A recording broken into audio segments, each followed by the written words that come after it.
Welcome back to We Like That podcast. Because we like that.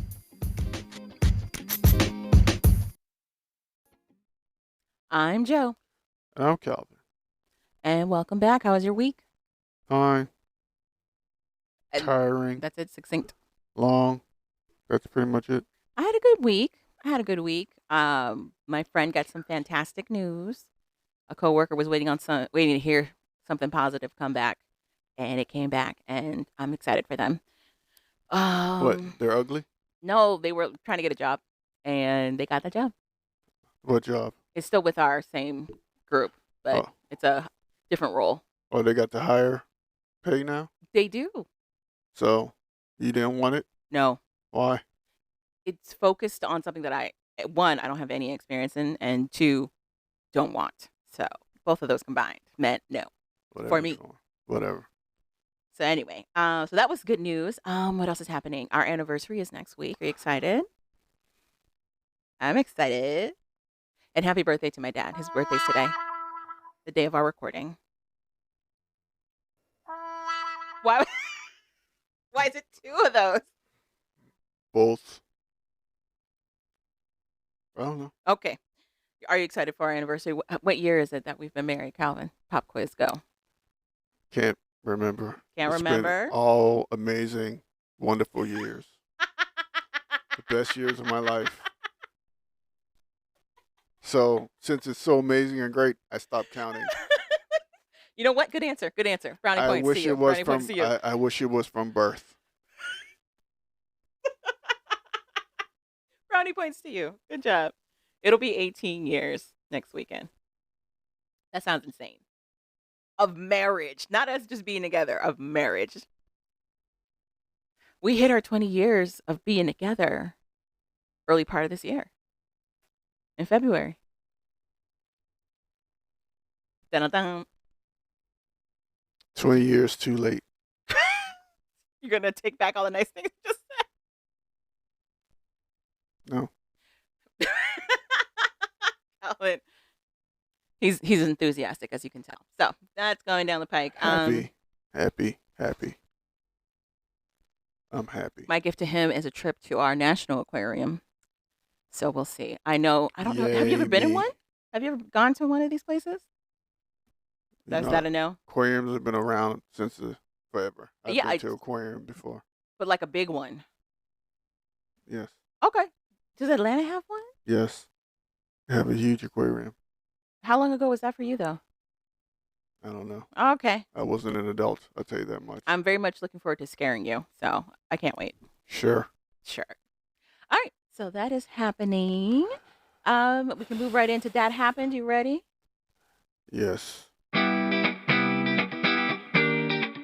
That happened with Joe. You know that's going to be so much louder than how we're talking. You know that, right? I don't care. It's going to be That loud. happened with Joe. You got theme music. Be happy. At Be- least somebody has something in the show. Oh God. Okay. Anyway, so for Dat Happened this week, first thing I want to talk about was Kamala Harris has turned black as of this week. In case you didn't know, most people knew this because she went to Howard. She is an AKA. That actually means nothing. Okay. Has nothing to do with nothing. And they've talked about her heritage since her early days as a politician out of California. That has been a hot topic of conversation for a while. That Kamala's heritage comes from both Jamaica and South Asia. So Blood clot. somebody who hates Trump told him to go talk to the National Black Journalist Coalition, and he got laughed at and became incredibly frustrated on stage, and also made the statement that Kamala Harris has just turned black. Okay, she has been promoting herself as South Asian this entire time, according to him, indirectly. I didn't know she was South Asian. Yes, her mom is from India. I'm shocked he knew that. Well, Be honest. Clearly, he's upset about it because he's like, why is she now all of a sudden in the black vote? Blacks love me. I would love how he calls us the blacks. Yeah. And the black jobs that are being stolen. So, all those things are happening. By the way, Kamala Harris apparently is still killing it, still raising enormous monies, about to cinch the DNC nomination. Who else would it be at this point? She does have to name her VP. Very interested to see how far this goes. Do you think she has a chance to beat Trump? I don't want to get my hopes up too high. Sounds like Trump going around telling people not to vote for him. Well, he said in one of his speeches that if you vote for him, you'll never have to vote again. So ominous. And he's telling them don't worry about voting. We'll find So out. apparently they already got something planned. Oh gosh. Okay, so do you want to jump into Tyler Perry now, or do you want to talk about how Marvel's announcement about Robert Downey Jr. return? It don't matter. All right, so let's do RDJ. Comic-Con happened over the weekend, or not over the weekend, this past week. San Diego Comic-Con, which is huge, became this huge thing. I remember when it was just D&D tables. As they were announcing their new projects, Marvel was announcing their new projects, an unveiling happened where Robert Downey Jr. comes up to the stage dressed as Doom from the Fantastic Four films, takes off the mask, and it's him. The crowd went wild. The crowd was excited to see him come back.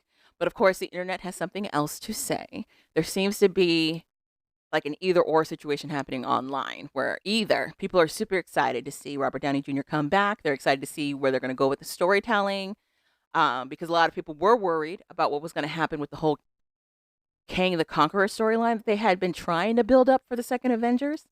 That is quickly going nowhere because of all of the legal stuff that happened outside of the studios, plus the underperformance of a lot of the films that have come out from Marvel, with the exception of Deadpool very recently. Other people absolutely hated it. They absolutely hated it. They felt like it's going to be disingenuous to the legacy that Robert Downey Jr. already left as Iron Man. It's just going to be super confusing to have him be a variant of Iron Man, but be Doom. They feel like it's going to be mad confusing, because there is a Fantastic Four movie that's going to be coming out, and they've already established that this Fantastic Four is going to be part of this multiverse storyline that they're still pushing. So they're not going to be the Fantastic Four. They're a Fantastic Four group, which tells me that they're also trying to keep in the loop the Chris Evans, Jessica Alba first Fantastic Four that came out, and the other iterations of Fantastic Four where Michael B. Jordan played Johnny Storm. Seems as like well. to me the Deadpool thing was a hit. Yeah, it was. So now they're trying to keep everything open Okay. because it worked in Deadpool. Well, so in my opinion, the multiverse angle has been working. They did it also with Spider-Man, and it worked really well with Spider-Man. But what I'm saying is bringing these old characters to play two different characters, even though they played other characters before. Okay. He's Captain America and he's Johnny Storm. Okay. He played Johnny Storm in the Deadpool.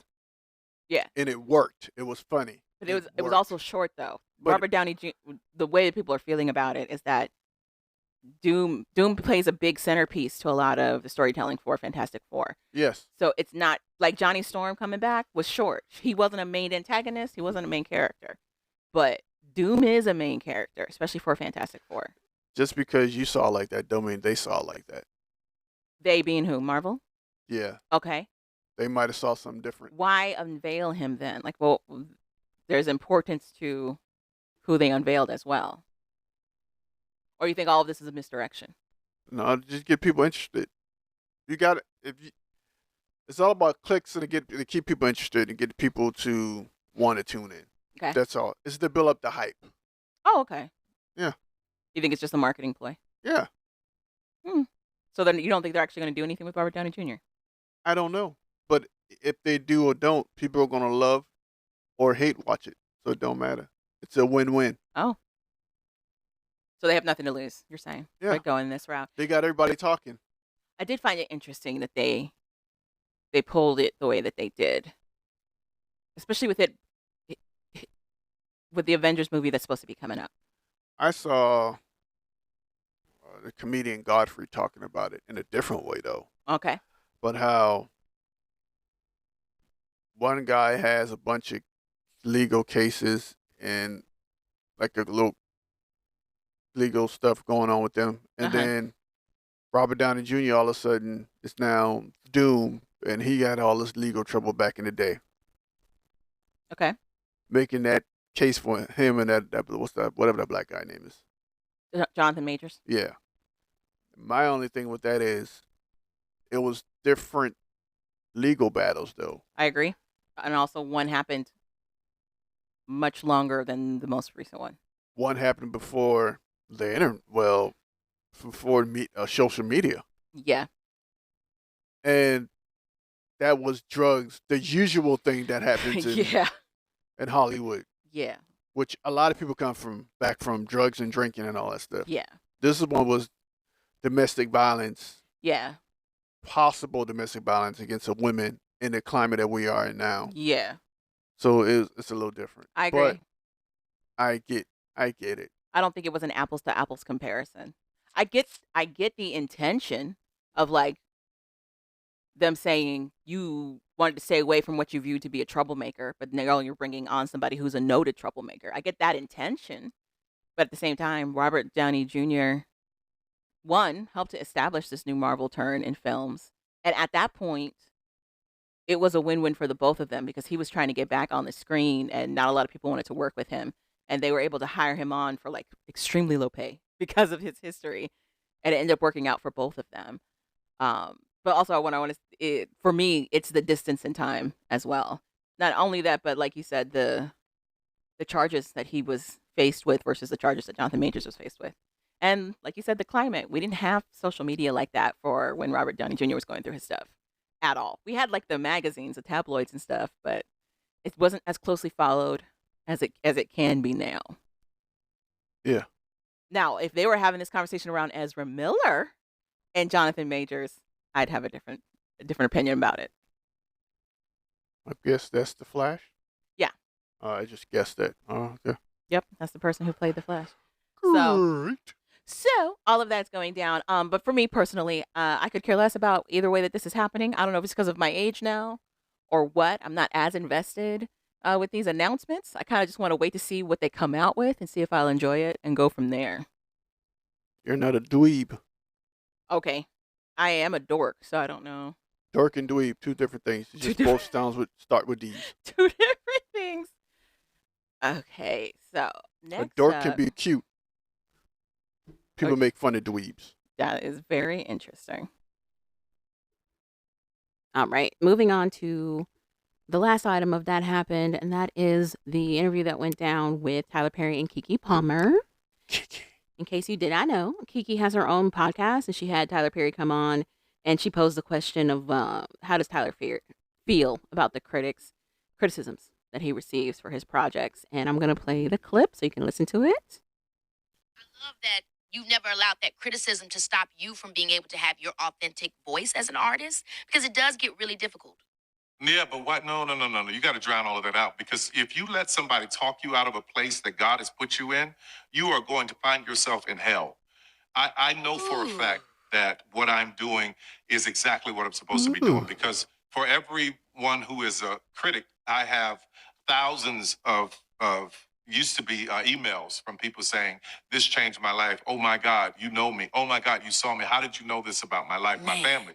So that is what is important to me. We're talking a large portion of my fans who are disenfranchised, who cannot right. get in the Volvo and go to therapy on the weekend. That's So right. you've got this highbrow Negro who is all up in the air with his nose up looking at everything. And then you got people like where I come from and me who are grinders, who really know what it's like, whose mothers and who were caregivers for white kids and were maids and housekeepers and all of these beauticians. That don't discount these people and say that their story don't matter. Who are you to be able to say which black story is important or should be told?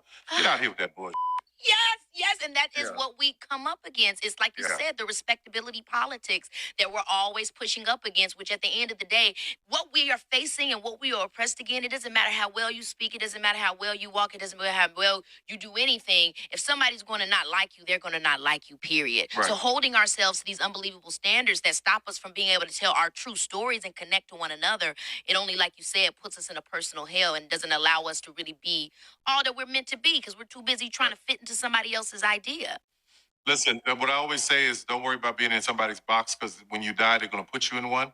So you may as well just live your life outside of a box. Ooh, I love that. All right. Message. Message. So, you want to go first? Oh, you can go ahead. Okay. We pretty much talked about it. Off the podcast. So, basically, the internet has done their interneting, and there's a lot of discourse around Tyler Perry missing the point. A lot of people feel that the criticisms that Keke Palmer was referring to was criticisms of the quality of his work, of his content, like how they feel the storytelling could be a lot stronger, could go a different way if he just allowed for that to happen, because he's very controlled in what he puts out. But instead, Tyler answers in a different way and spins it like he's doing this for the culture. He's doing this for the people. And how dare these Black people look down on him for wanting to tell what he deems to be Black stories and instead try to shy away from it. He also does this thing where he talks about people being highbrow and uppity Negroes who don't understand the grind, and he is a billionaire talking to Keke from his mansion. So there's some people who are talking about the hypocrisy of that, and just like it seems to be boiled down. It seems to be the same thing again of people saying Tyler Perry's not that talented. Tyler Perry tells the same story over and over again with there's no different outcomes, and Tyler Perry's response being, "What I'm telling is so much bigger than stories, and it's if you don't get that, you don't get that." Is basically his response. I think even if he got what she was saying, it was going to be the same response, I agree. no matter what. First. Secondly, I understand what everybody's saying. Mm-hmm.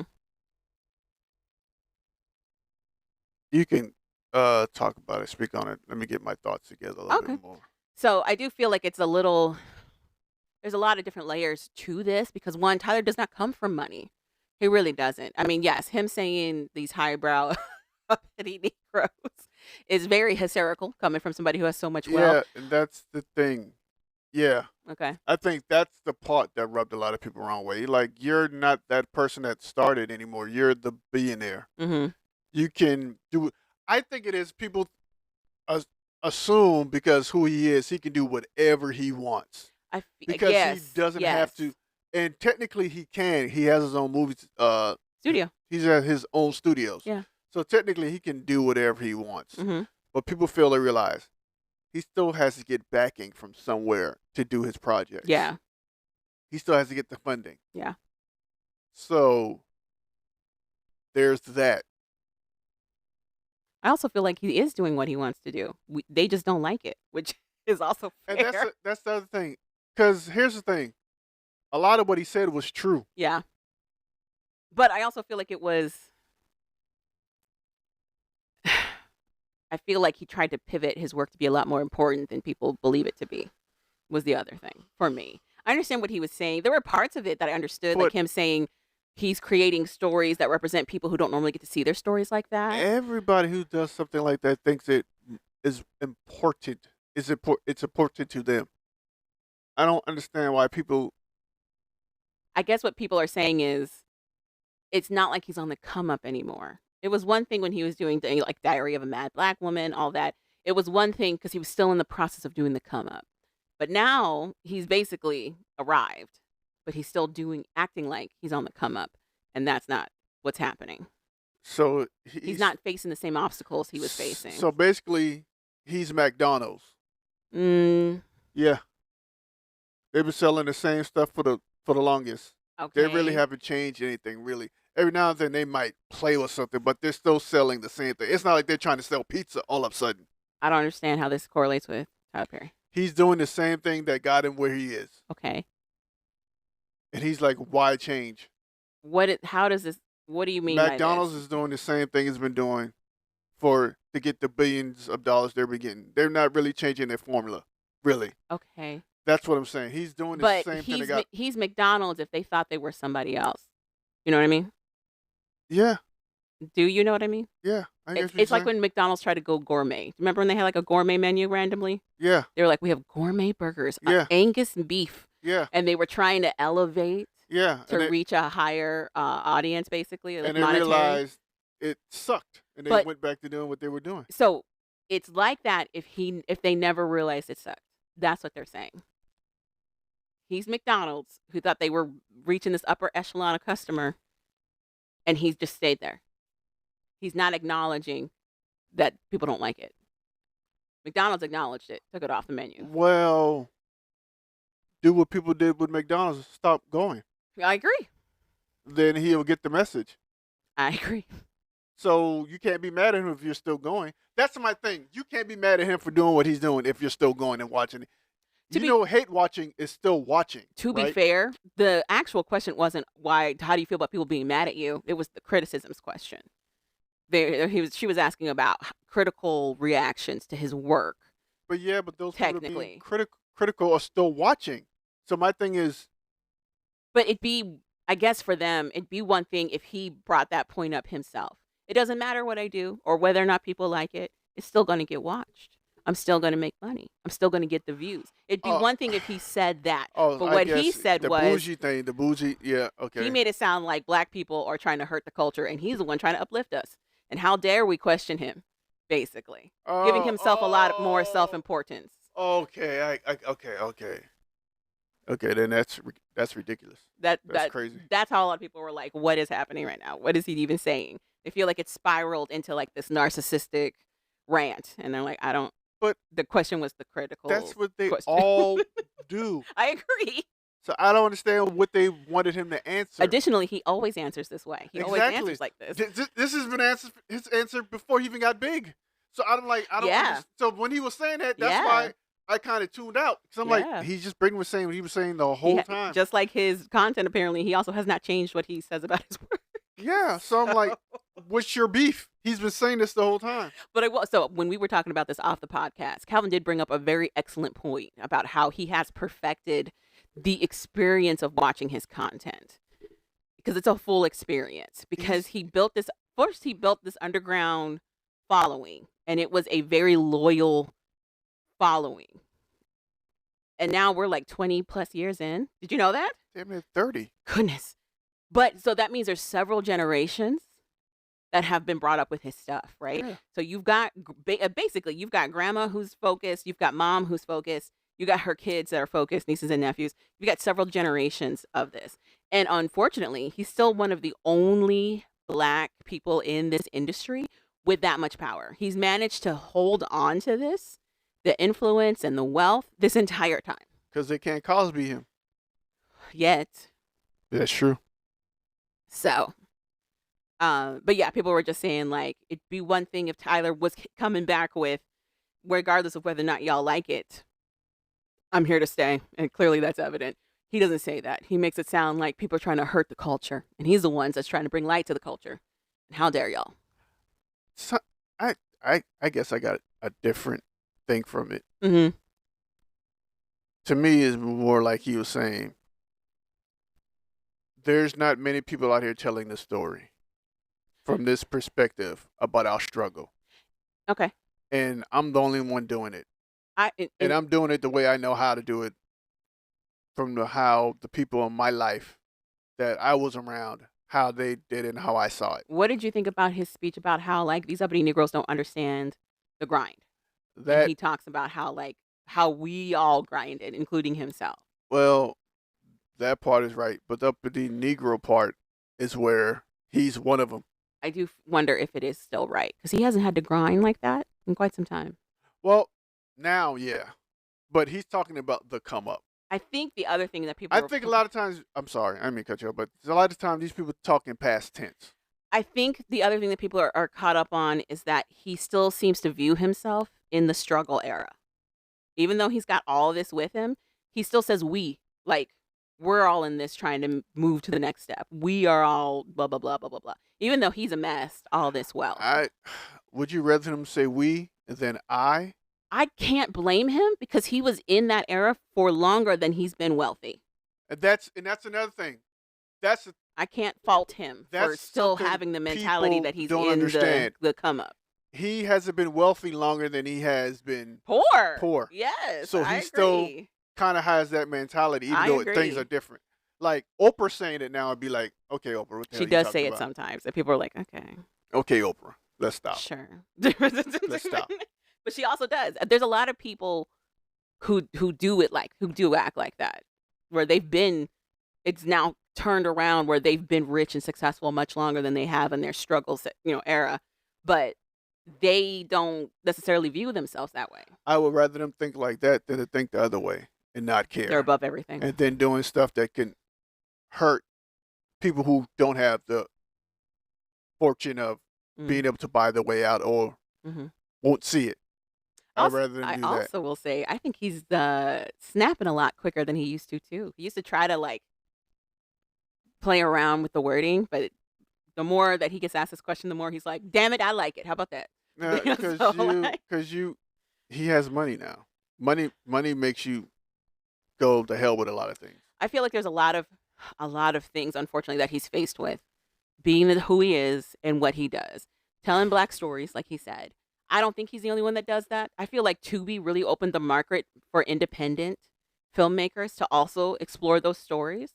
But I feel like it's been coined as corny and bad when we tell Black stories of struggle like that. It's seen as a negative. And people are like, oh, I'm tired of seeing us constantly in the struggle. I want to see us do something else. But when we have those films where they don't even acknowledge the struggle, that's also a problem, because then they feel like you need to acknowledge what we face on a regular basis. And it's like, it's constantly going to be, why haven't you done this? It's constantly going to be that over and over and over again. Also, he tried to do something else. No one watched it. Look that up. What was it called again? Alex Cross. He tried to do something else with Alex Cross, and it backfired. I think it was because it was him as the lead. People were like, yeah. Okay. But it doesn't matter. He's the lead in a lot of stuff he does. The lead, some of the stuff he does, he's one of the leads. But Alex Cross, he was singularly the lead. Okay, whatever. It still don't matter. It didn't work. Oh, he didn't write it, though. So that might be why it didn't work. Who wrote it? Somebody named Marcus Moss and Carrie Williamson. It's based on a book series. Oh, so he just played in it. Series. Yeah, he was just they just made him the point. He was the lead. Oh, that means they need to do It wasn't produced by him either. He literally was just an actor in it. Oh, I apologize. I didn't mean to put that bad stain on your record. My fault, but my guy. My guy. But you know what? You're probably not the only one. You're probably not the only person who thinks that. Yeah. But I also can't help but think that, because it's not often that he's in projects that aren't his creation, if this added to him being like, forget it, I'm just going to do everything myself. He talks about being frustrated working with people. Yeah, he does. He talks about that a lot. So the best way to combat that is to do it yourself. Which he did. And that's where you get bad wigs and the same plot all the time. That people still watch. So, I mean, it's just... And that's my main thing. You was like, you didn't watch this movie? Nope. Because I already know how it's going to go. So here's my thing. If we can exist in a world with Dirty D, we can absolutely exist in a world with Tyler Perry. I don't watch neither of them, so that's great. That's a lie, because we recapped all 3 seasons. So... I had to do it by default. I'm just saying, though. But see how you were reluctant to? Your feelings on Dirty D was that it was going to be over the top. It was going to be dramatic for no reason. And it was just something you didn't want to see, in your words, the buffoonery. And a lot of people feel that way when it comes to those types of stories. I didn't want to see them not try and then sex scene for no reason. I don't like the way they betray. I think they try to give the women in that thing the power over their bodies. Okay. When they kind of really don't. Okay. The illusion of the power of their bodies. Okay.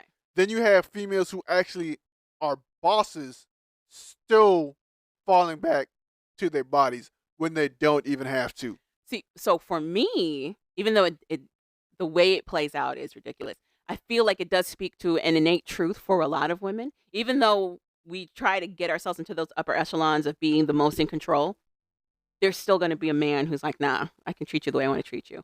I don't know if that's the intention with Dirty D, but that's how I interpret it. But she's the plug. She doesn't have to. But the point is, there's still there's still challenges that are out of her control. I get that, but she has the money and she's the plug. I understand. Again, I understand that. And again, I don't know if that's the actual intention. My interpretation, I don't know if that's the actual intention. The strippers and stuff doing that, okay, that's par for the course. Whatever. Mm-hmm. But certain females in there don't have to. Like the girl that got out of jail talking, I don't do this. I'm this, not well, this. So, then turn around and do it. I'm like, what was the point? I think they were trying to show how she ended up liking him. That's what I think. I think they were trying to show that her crush was moving. Because also, that was the only sex scene where you heard them. They didn't have the music that usually plays over it. So I think that was supposed to be her making her own choice to get with him for that to maybe lead to something. But also, we found out they had to kind of write on the fly for that last season. So who knows? But what I'm saying is... Thank you for making that whole thing up. I didn't make it up. So, but what I'm saying is, you also have other projects where they're talking about these particular kinds of stories, but it is also steeped in struggle. And there's a lot of Black people in the community who are just like, I don't want to keep seeing that over and over again, regardless of whether or not it's Tyler or Perry. It's got a negative connotation attached to it a lot of the time. So what was the last 2 movies he did? That Tyler Perry did? Yeah. No. The divorce one. What I think that had Taji in it. And What? this one had Megan Good in it. What? Taraji? Yeah. Henson was in the one before that. Legal action. Divorced or in something. Trying to see if they give me the film work. It took a long time to get there, but we got there. Divorced in the Black, Mea Culpa. That's one Kelly Rowland. Yeah. So Taraji was not in that. Those are the last 2 he did. It was the third, the last 3. 3, Jasmine's Blues, like Jazz Man. Oh, I don't even remember that. It was a period piece, apparently. Oh, I think I saw something about it. I didn't pay no attention. I think it was on Netflix or something crazy. Either. I didn't pay attention to this at all. Anywho, Kelly Rowland and Megan Good. Yeah, those were the last 2. So those 2 movies both over the top were each other added with A Diary of a Mad Black Woman, Family Reunion. I Could Do Bad All by Myself, and Color Girls probably all in one. Okay, but Color Girls, he didn't. So he wrote the movie for Color Girls, but that's based on a book. I get it. It wasn't a fresh. What I'm saying these is, other 2 were fresh ideas off the dome. What I'm saying is, it's a mixture of all those movies. That's all I'm saying. Oh, in your mind, okay. Yeah. If you watch one of them, you get the gist of all of them. You're saying. Okay. You get the. That's what a lot of people's complaints are. And my thing is, that's why I didn't watch neither of them, and I went about my business happily. You said you don't have to say anything. Exactly. You can just not watch it. Exactly. I think what got people riled up was his connotation that his work was so important. That's what got a lot of people riled up. You can't tell somebody how to feel about what they do. That's true. So my thing is, the best way to show them it's not good, don't watch. True. That's all I'm saying. But I guess likewise, in that same vein, he could have just leaned into it and been like, yeah, I make the stuff that I make. But we know. But he didn't. He was like, listen, it's not my fault. You can't see the light. Rich, people with money be petty sometimes. That's true. People are petty. He's still human at the end of the day. That's true.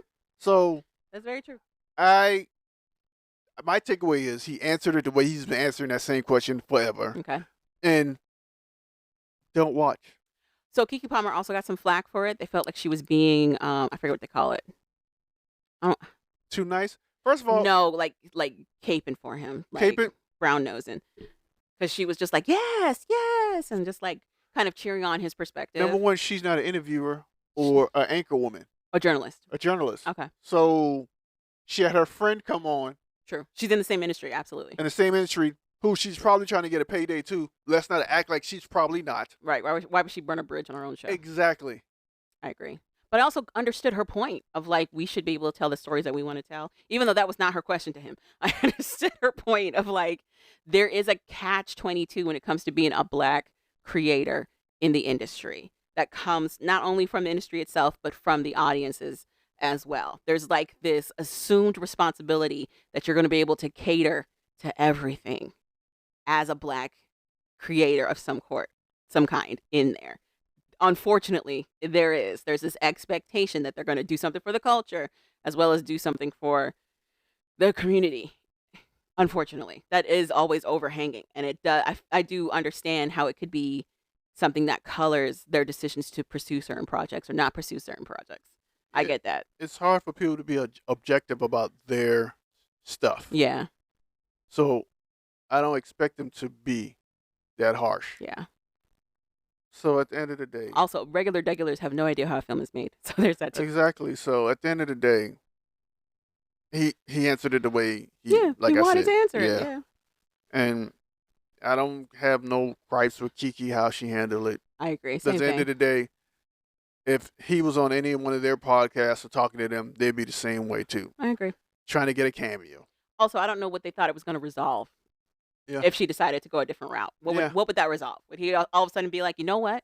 I'm listening to all my critics, and I'm going to change entirely? Like that, I don't think that would have happened either. And people don't understand. He's made $1 billion more cooking billions, plural billions cooking hamburger the same way. Yeah. Why would I change it? Yeah, and I like it that way. Yeah. It's easy for me. I could pick 6 or 7 of them out at one time. It's a machine now. Yeah. It's a machine. Yeah. It's the same thing you talk about with the music now. Everything sounds the same. Why would I change? You're still listening. You're streaming it and buying it. Still streaming it and buying it. Why would I change it? That's fair as well. Also, you can support somebody else. You can support somebody else who has more to your taste. That's also true. I do think, in my opinion, Tyler Perry is held to this standard that he has to do more just because. I don't think that's fair. It's because he doesn't have. People see him as not having any roadblocks. Yeah. He actually has a whole lane and a whole highway he can drive down and not have to hit the brakes. Right. He can go as fast as he wants. Okay. But people don't realize what he's doing. He does have brakes. He does have to hit the brakes. He does have walls. He does have bumps and a little bit of hurdles he has to go through because to run that studio, he's not doing it by himself. Right. And 2, it's still not cheap to fund a movie. Right. He still has to work with a bunch of other parties. Absolutely. Yeah. So yeah, basically, boils down to, Tyler said what he said. Whether or not he answered the question correctly, who cares? And I am going to still watch his stuff. So that is what it boils down to. At the same time, too, in everybody else's defense, a lot of people do come to Georgia and use his studios to make movies. Mm-hmm. So he should be getting a whole lot of money in the back end of that, too. Well, yeah, he's constantly making money. His intention to buy that studio to make movies for himself worked out fantastically. He also had a couple other studios. He bought like Greenbrier Mall, I think, something like that.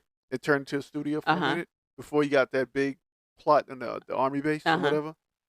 So I think people don't know how the hot dog's are made. I agree. So they just assume, but they want the hot dog. Yeah, they just assume he got all his money coming left and right and that he can just, I'm going to do this. Yeah, he can just snap his fingers and it's just going to fall into what they want it to be. Get it done, yeah. I agree. So that went down with Tyler Perry. That's all I got for That Happened, unless you have anything else that popped up to your mind. That happened with Joe. Okay, that got us. So, Skibbity Paps.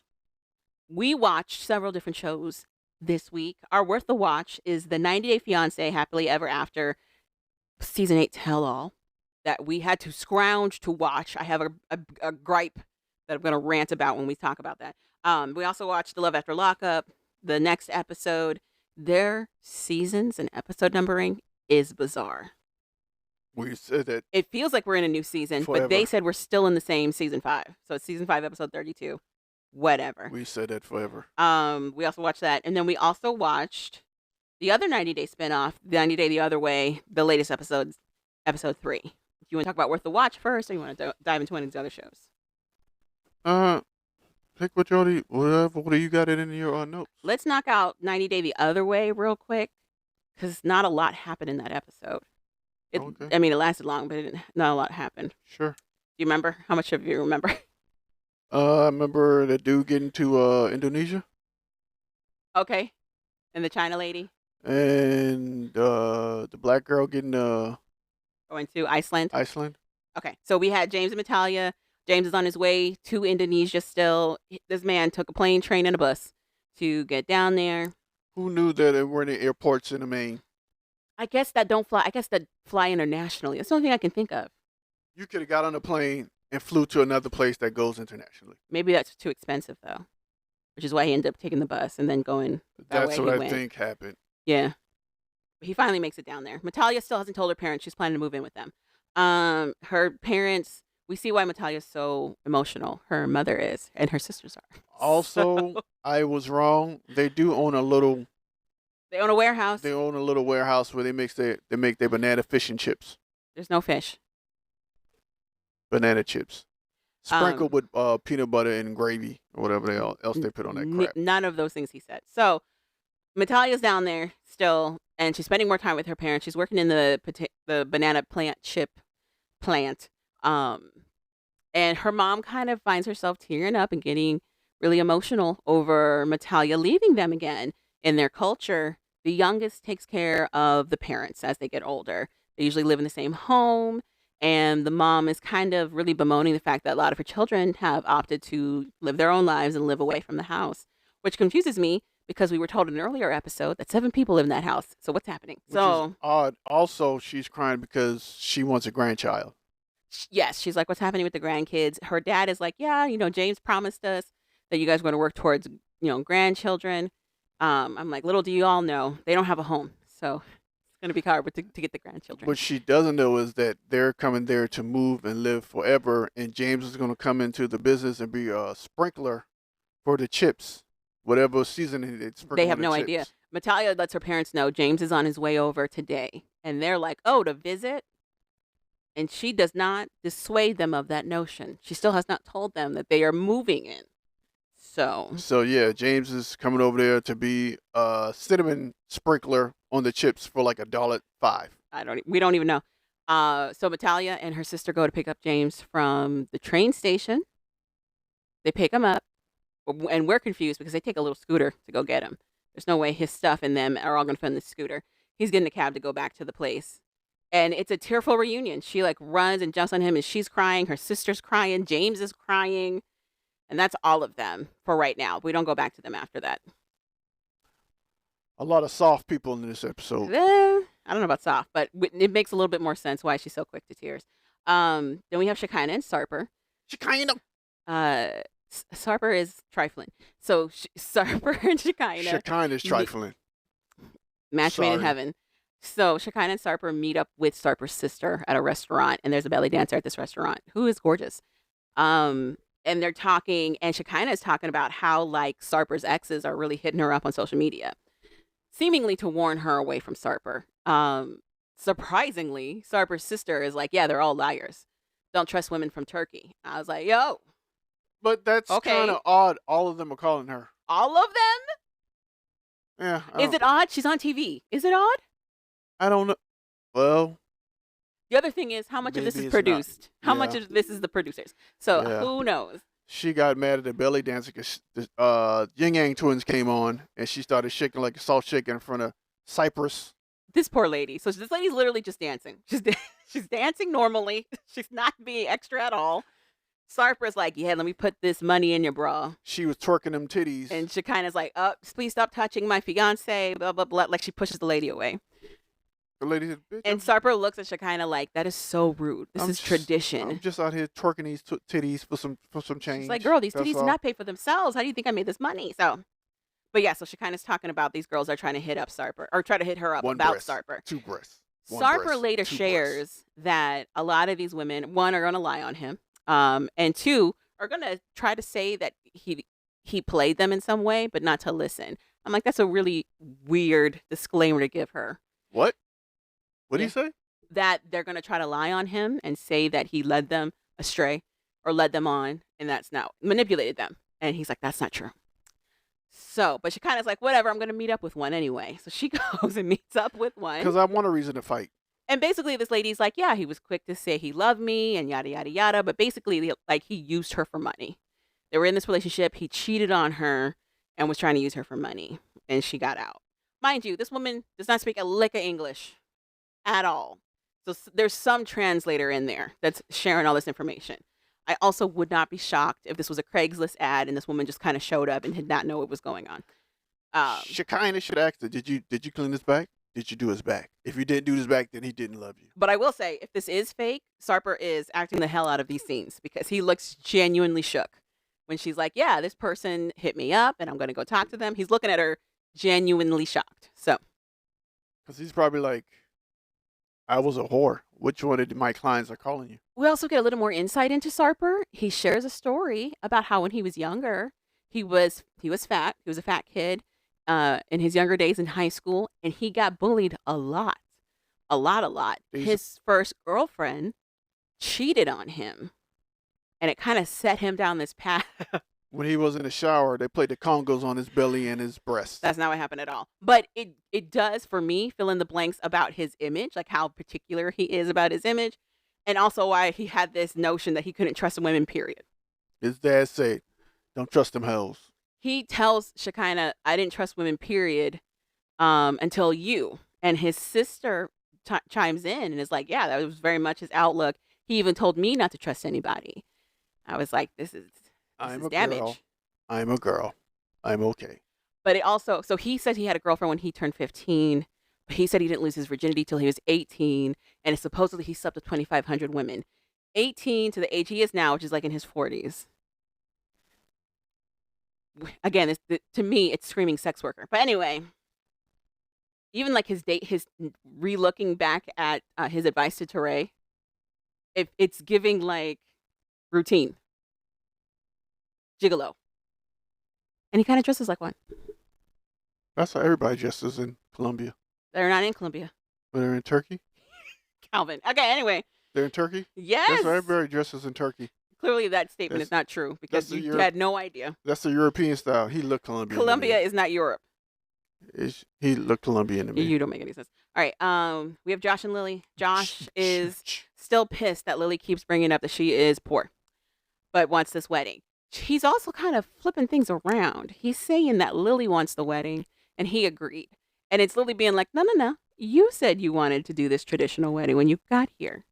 That's why we got all this in motion.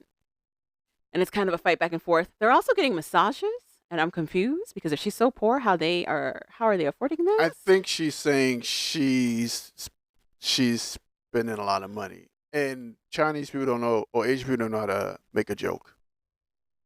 To be fair to her, she's also speaking in a language that she's not super familiar in. So that's the big thing. She's trying to speak in a language. And broken Chinese by mean I'm spending a lot of money. Could be meaning a different meaning. Because they still can't hold a whole conversation without a translator app. So that's happening. But they have a serious talk where Josh, through the translator app, tells her that it makes him feel bad every time she talks about how much money she spent and how she's poor and yada blah blah blah blah blah blah blahs. And Lily agrees that they can work together moving forward as a couple and communicate a little bit more. And then he tries to get sex on the massage table. I know one thing they didn't have to get a translator for. Happy ending. There's a part in there where he's like, I really enjoy massages.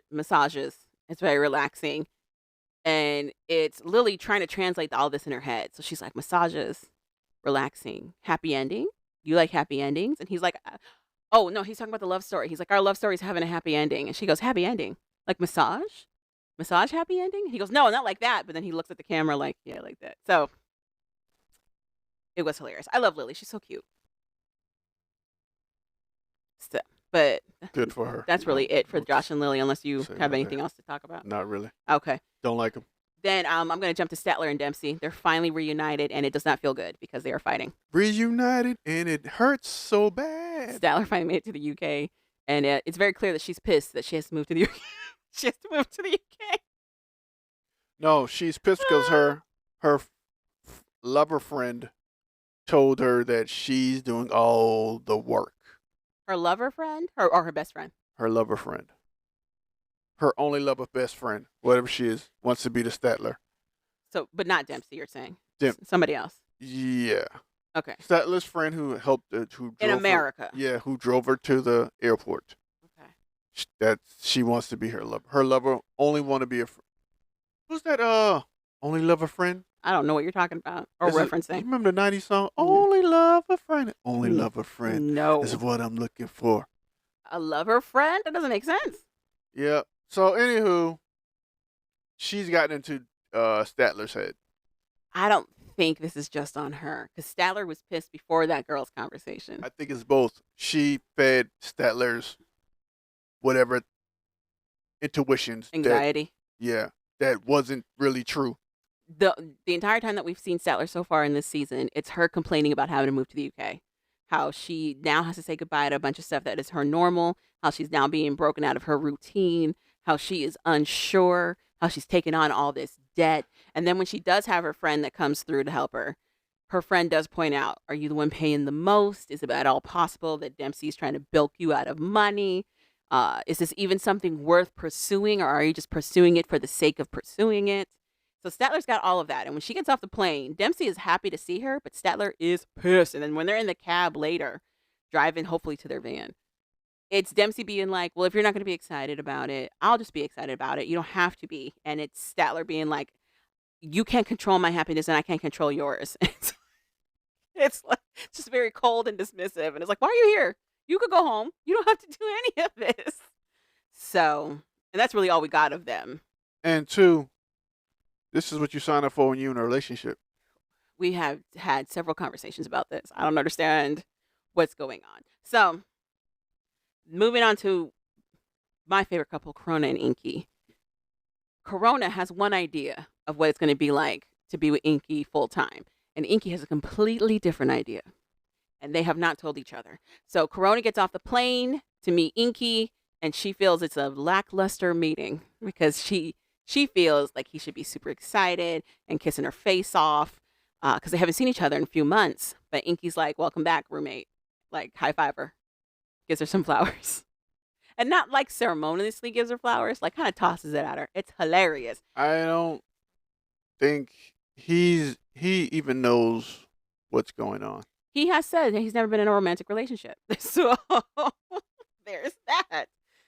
So he gets her and he loads her stuff in the car, and their drive to his place is almost silent. It's just Corona trying to keep conversation, to try to get him engaged a little bit more. And he's just like, I don't care. I'm just trying to get back to the apartment. They get to the apartment, and it's a very Icelandic apartment. It is bare bones. There's nothing on the walls.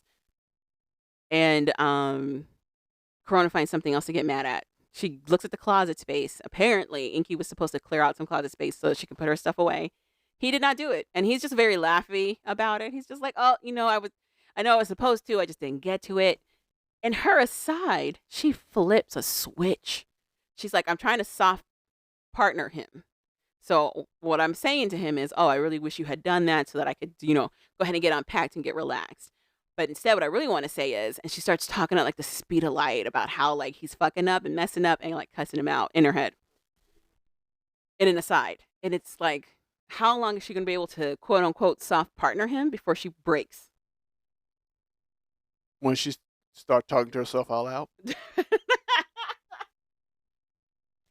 But she's still excited. She's like, now we're moved in with each other. It's an amount of time. It's a short amount of time before I get engaged. Meanwhile, Inky has told all of his friends he does not see that on the horizon whatsoever. I don't know what her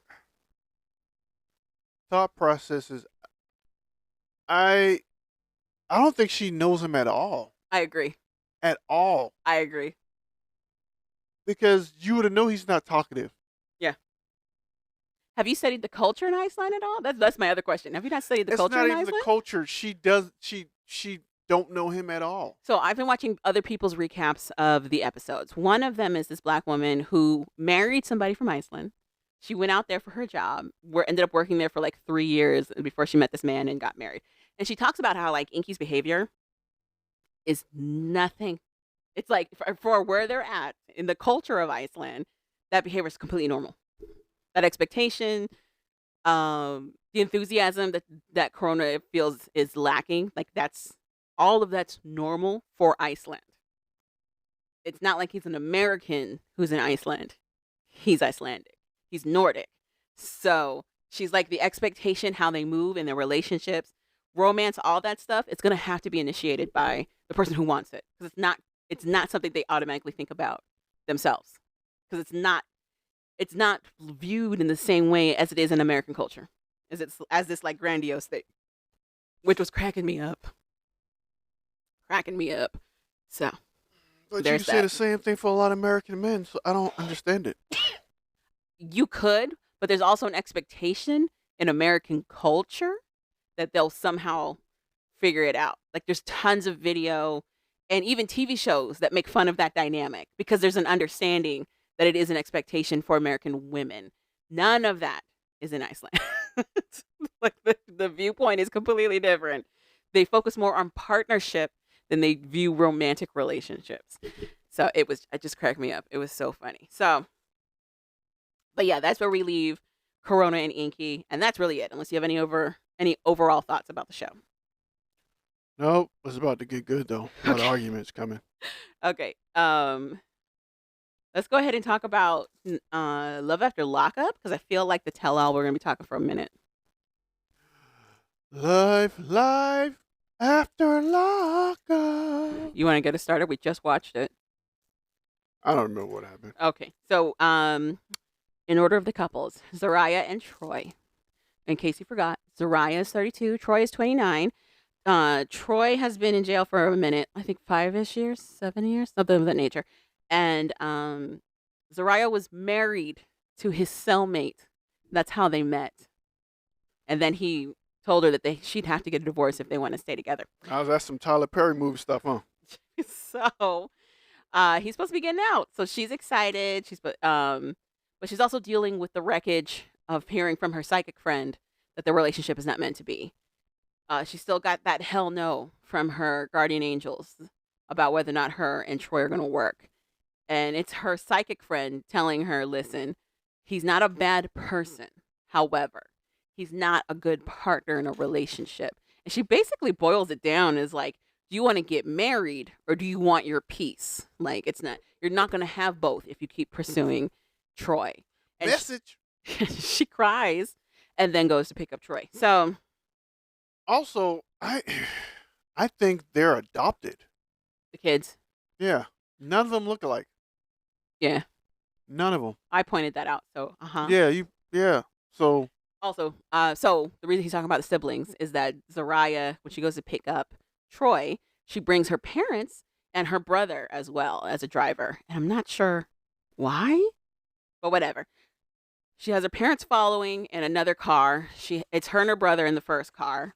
They go to pick up Troy, but then nothing happens. And then they get a call from the police department itself that's like, hey, he's being moved. He's going to be moving with these officers in a different location. The jail's aware.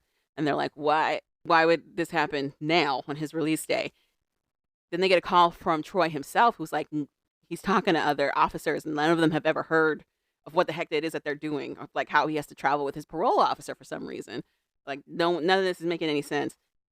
It gets to a point where they're on a hot speed chase where like they realize that Troy is moving into a car with 2 other officers. They don't get any notification, but they hop in their own cars and follow that car all over town. And we're stopped at the cliffhanger of like, did they find him? Is he going to get out or what? I think it's Troy friends pretending to be cops to try to get him away from her. I don't know. So he can go do something with some other chick and then come back. I don't know. Then we have Kim and Joey. Oh, they're the juicy ones. So I'm going to save them for a little bit later. We got, let's talk about Julian and Christine. They are the new couple. Julian's 46, Christine's 38. Julian is a marketing project manager, and Christine was in jail for armed bank robbery. Well, multiple ones. Unarmed. So she looked up online how to rob a bank, because you can. Google's free. And she found out that if you write on a note, give me all your 5s and 20s, they have to give it to you, and you don't have to hold a gun. I have more questions. Because one, why do they have to give it to you? Couldn't they just say no? I have more questions. That's what I thought.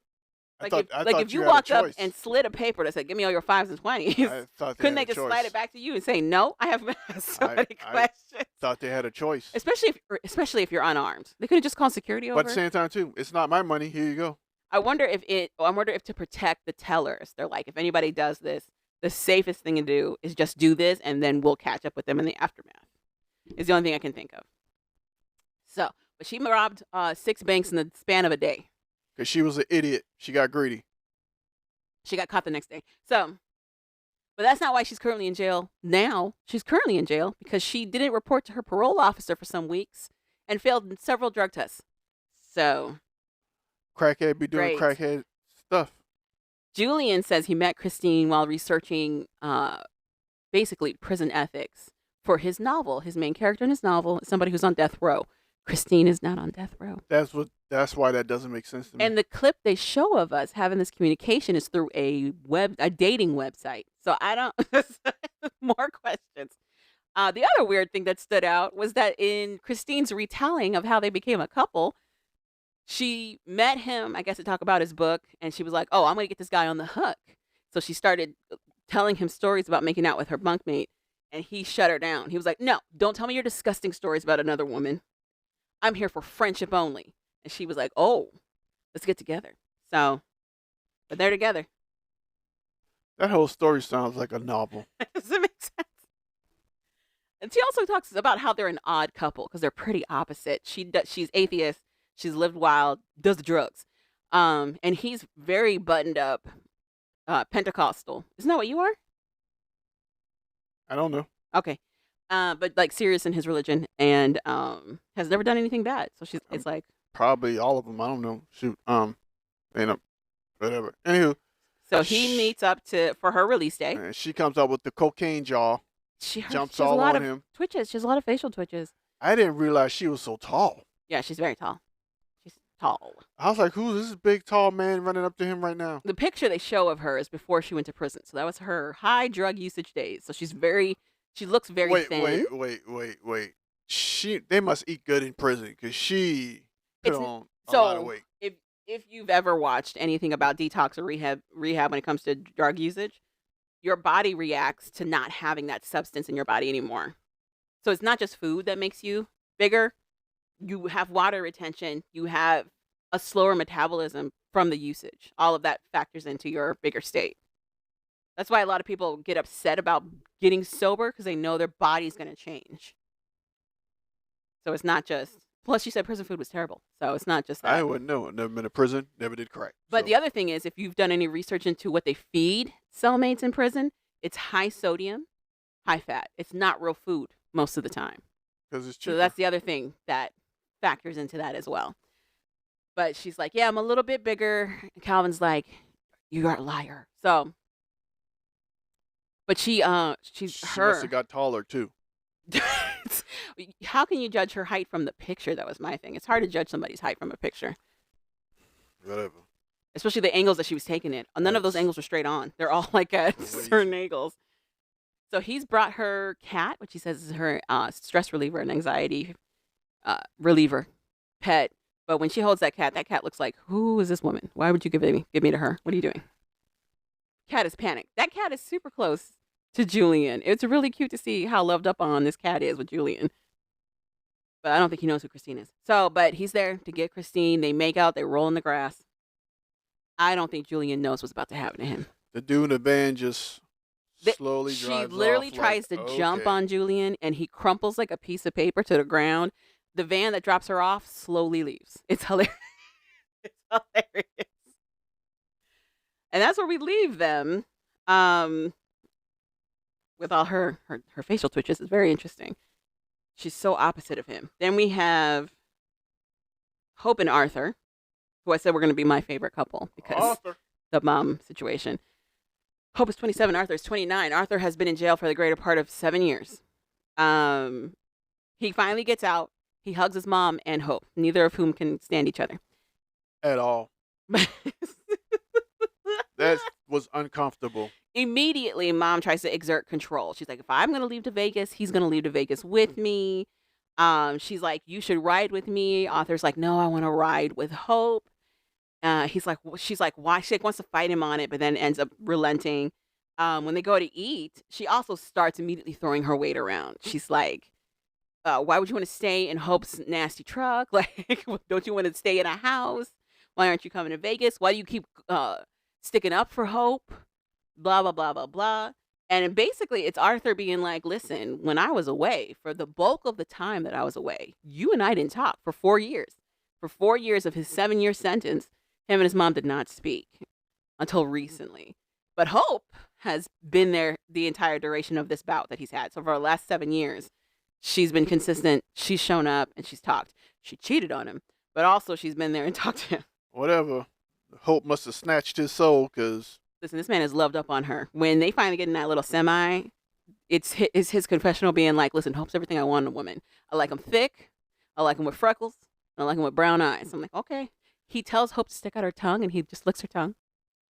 She done snatched that man, so he's the reason that song was made. Whatever that girl song snatched. Yeah. Your soul. Yeah, she snatched his soul because he is and infatuated with this girl. He really is. I have no idea why. He's like, I want to marry her. Neither does the mom. The mom doesn't understand this either. She's like, why are you so loyal to Hope? And he tells her. And then to my surprise, the mom takes some ownership of that. She's like, you're right. I did pull away for a minute there. You know, this wasn't the first time that you were in, and it hurts to see you, in jail. I also have other responsibilities. I got your siblings I got to raise, stuff to take care of, bills wise as well. So plus I'm in Vegas and you're in a completely different state. So all of that. But Arthur's like, listen, I will come and visit you in Vegas at some point. But I am going to spend this time with Hope. I'm still wondering how this is going to work for him. Is he on parole? Is he not on parole? How does this work if he's going to be driving around with Hope?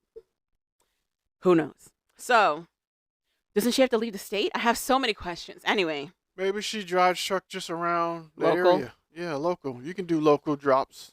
They're not as, what's the word? Fiscally rewarding. So you don't make as much money? Yeah. You could have just said that. I didn't want to be rude. Whatever. Anyway. It all comes down to money. Maybe that's enough money for her. Maybe. Who knows how that's going to work out? We'll find out. Then we've got... Oh, who else? I was going to say Tisha and Keith, but we didn't see them. We didn't see our favorite accountant. But we did see Shanta and True. True is out. He changes into his expensive clothing. This lady dropped $3,000 for the clothes he puts on. That hoodie, jeans, belt, and top that he had to match her. They're wearing white and red for some reason. He gets to eat with his sister and niece and nephew and Shanta. His speech about parole is very interesting. He's like, I don't have any requirements or restrictions when it comes to my parole. And I'm like, usually that's not how parole works. Typically, that's not how that works. He's like, yeah, they're not going to be testing me for nothing. I can basically do whatever I want. I just got to check in. I'm like, I don't know how accurate this is, but okay.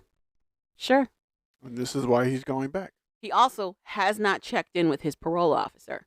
Usually, from what we've seen so far in Love After Lockup, the day you get out, you're supposed to check in with your PO. And he has not done that. And he's like, people are really stressing about me contacting my PO, and they don't need to worry. I'm like, do they not need to? All right.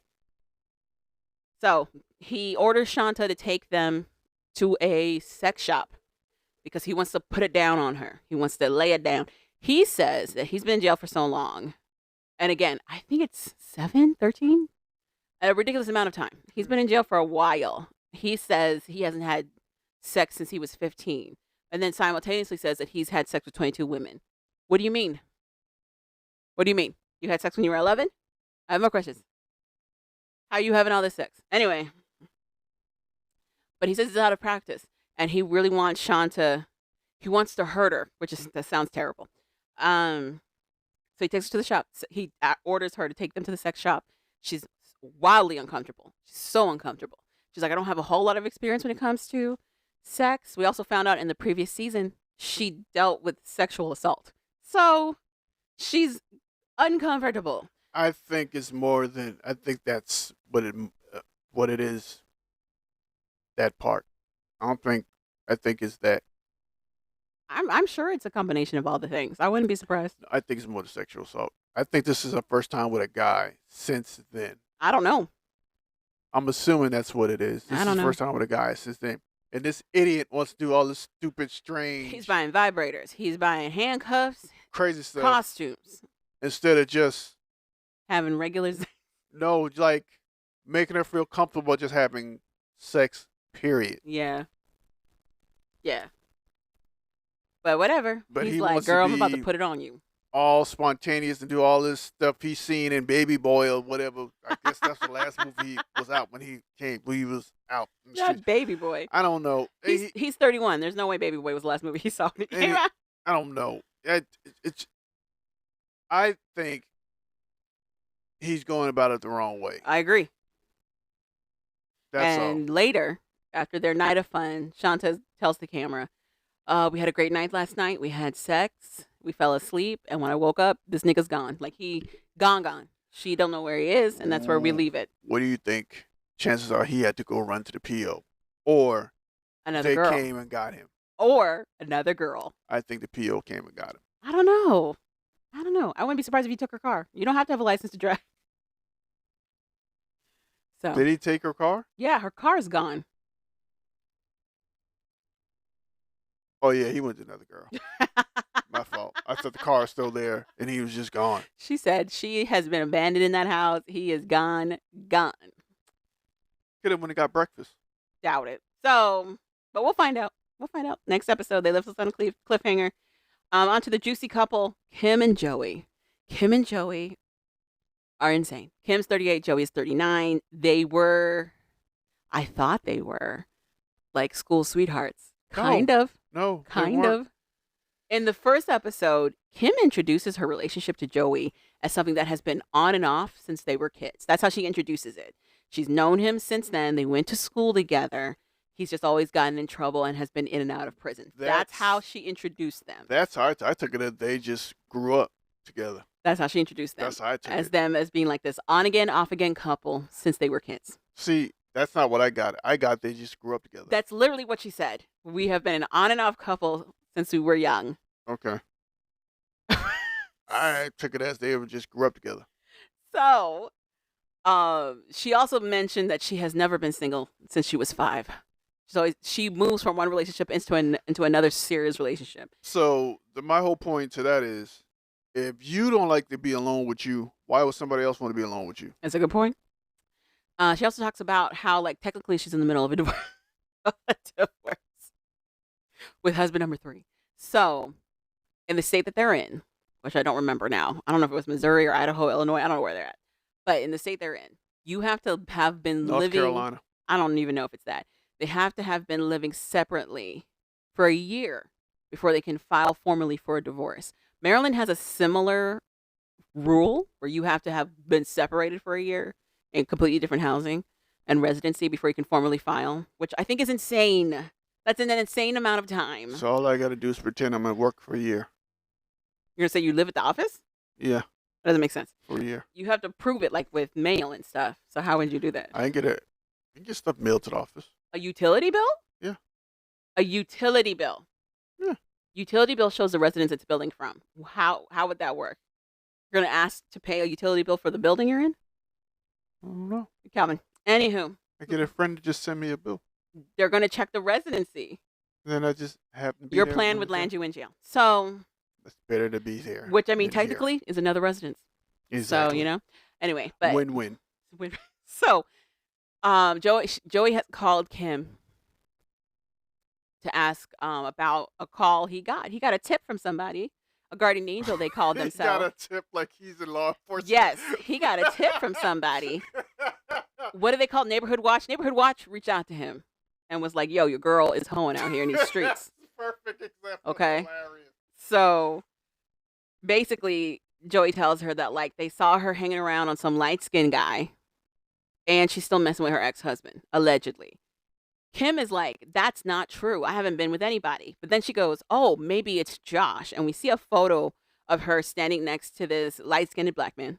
And she's like, I've known Josh forever. They might have seen me hug him. We're friends. We've never been anything else.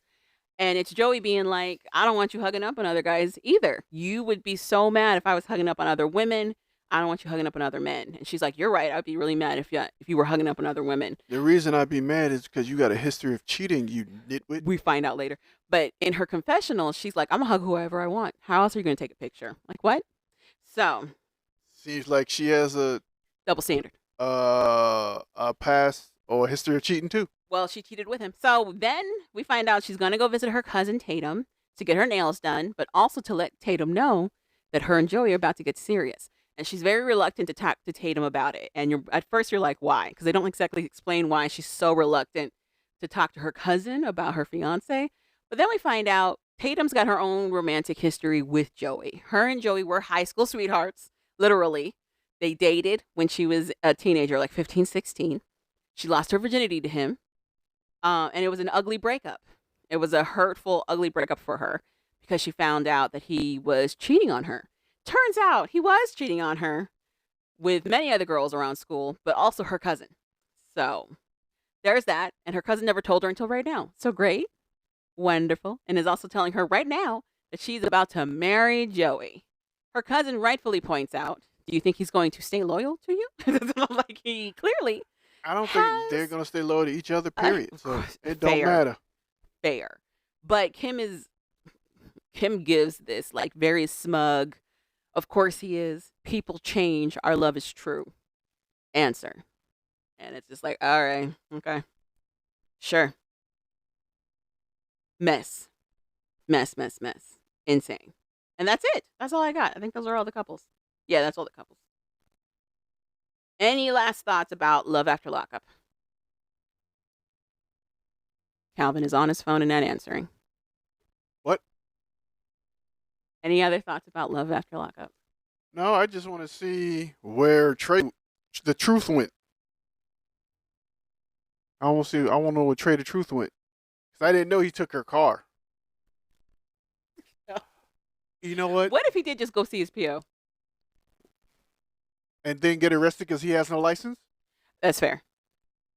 I think he went and did something stupid and got arrested for driving without a license. He doesn't think rules apply to him, so I wouldn't be surprised. I think that's what really happened. Yeah. He might have did what you say. Remember, the PO was like, yo, you got 5 minutes to get down here. Could be.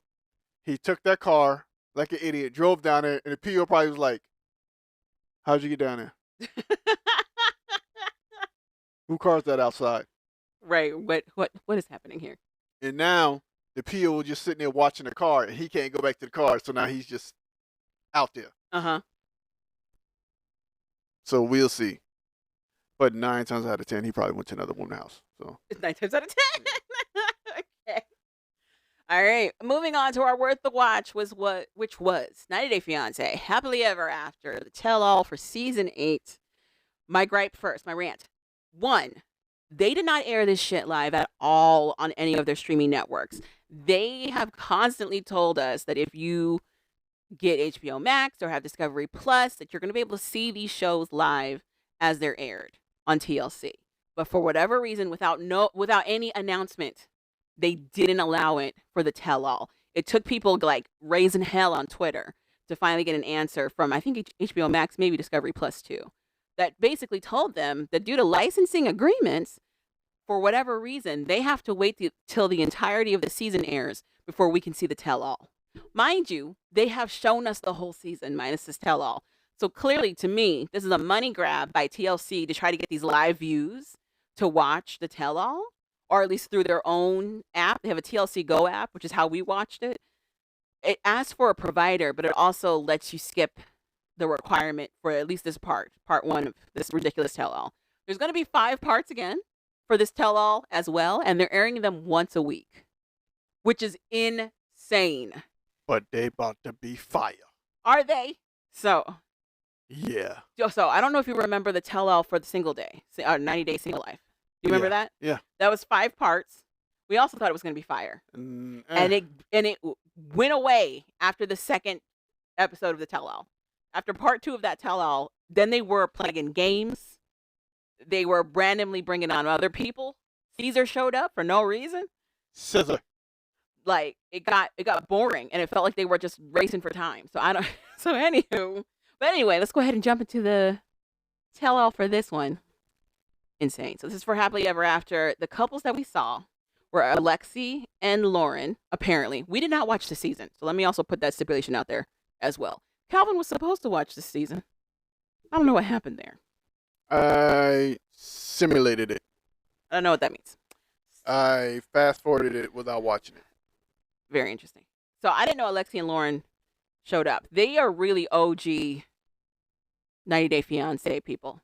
They're from like the first or second 90 Day before the 90 Days couple when they came on. Mm-hmm. And they've been together for a while. Mm-hmm. So had several babies.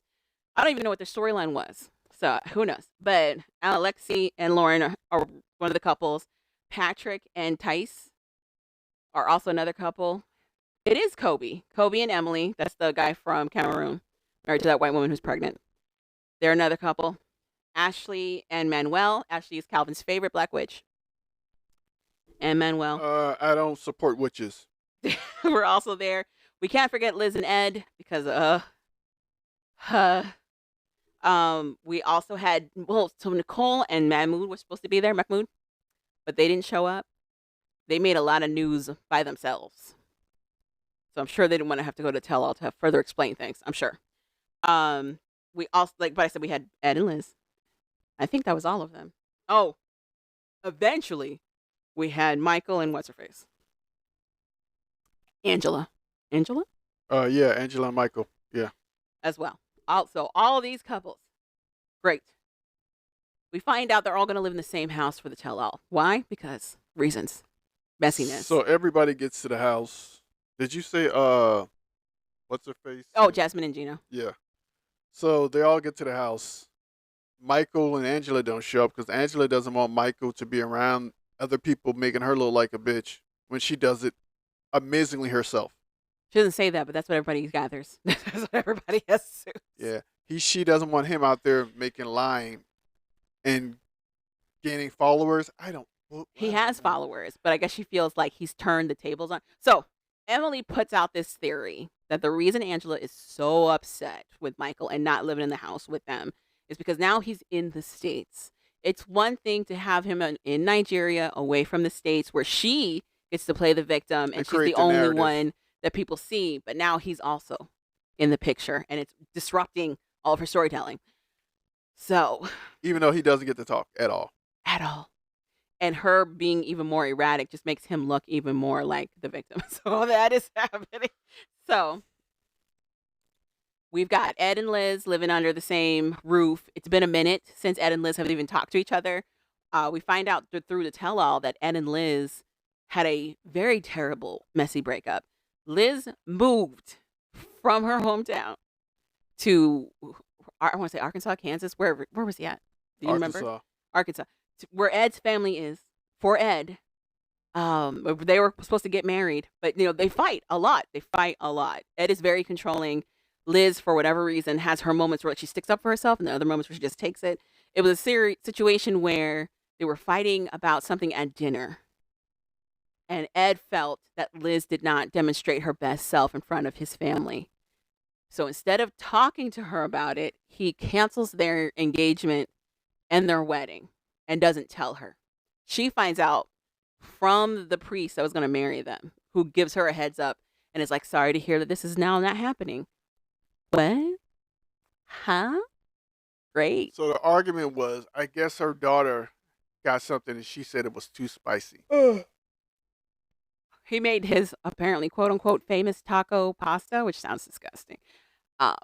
And yeah, according to Ed's storytelling of it is weird because he's like, we were all getting along, and then all of a sudden Liz became nitpicky about the food, and then her daughter Riley mentioned that it was a little spicy, and when Liz was looking through it, she thought she saw jalapenos in there. Ed says it was just bell peppers. Blah blah blah blah blah. Ed apparently told Riley to get over it at some point. Now, again, I have not watched the season, but I have seen Ed interact with Riley, and there's moments in there where he just treats that kid like shit in the limited time that I watched it. So I don't think it's out of the realm of possibility that he was a jerk to Riley. My partner is no longer paying attention, so I'm just going to choke through this. Yeah. Take your time. So, and this sets off Ed, and apparently Ed said that what's-her-face apparently exploded, and her temper, she went from 0 to 100, and her temper just was uncontrollable in front of his family members. And that's what made him second guess them getting married, and he called it off without telling her. That's what he told everybody. But if you let Liz tell it, she was just like, no, dude, there was spices in there, and it was just normal. Nothing out of the ordinary. Nothing for us to be like, let's end the engagement. Yeah. But he does villainize Liz. He villainizes her. He makes it sound like she was wild, like she turned into the Tasmanian devil and was spinning out of control, and nobody could get out of her way. As if she started slapping his old mama around. Something like he made it sound. Punched his sister in the face. He made it sound so dramatic and over the top, and it's Ashley calling him out on it. She's like, nowhere in this speech you gave us did you take any accountability for how you made Liz feel, how you treated her so badly. Nowhere in there have you said anything. You're just giving justifications for what you think was wrong to you. Like, this doesn't make any sense. The other thing about Ed is that he's burned a lot of bridges with these people. A lot. Apparently, he's burned bridges with Lauren and Alexi. Him and Liz were both hesitant to see them. And I don't know what the story behind that is. Oh. Okay. I don't know.